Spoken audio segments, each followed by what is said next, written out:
দিনটা ছিল 1 জানুয়ারি। বছরের প্রথম দিন। ভাবলাম ঠাকুরকে দর্শন করে দিনটা পার করব। যার জন্য আমরা সবাই মিলে চলে গেলাম জগন্নাথ মন্দিরে। সেখানে অনেকটাই নাম কীর্তন করলাম আর সেদিন অনেকটাই ভিড় ছিল। প্রতি বছর 1 জানুয়ারি প্রিয়ার নামে বড়দি ভোগ প্রসাদ বিতরণ করে। আর আসলে এটার উদ্দেশ্য আমাদের আসা হয়েছে। ভোগ প্রসাদ বিতরণ করে কীর্তন করে এবার আমরা চলে আসলাম ভিতরে একটু ফটোস ক্লিক করার জন্য। আমি তো করেছি, প্রিয়াকেও করে দিয়েছি।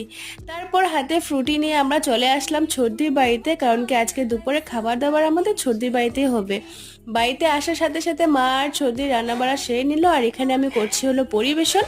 প্রিয়া আর দিয়া দুজনে আমাকে রেখে বসে গেল খেতে। তারপর সন্ধ্যার সময় আবার ছর্দির বাড়িতে হয়েছে মোমো পার্টি। গরম গরম মোমো আর তার সাথে আছে গরম গরম স্যুপ। কার না ভালো লাগে ঠান্ডাতে গরম গরম মোমো আর স্যুপ খেতে। আমরা করছি মোমো পার্টি, তোমরা কি করছো? জলদি জলদি সাবস্ক্রাইব করো। আজকে টাটা।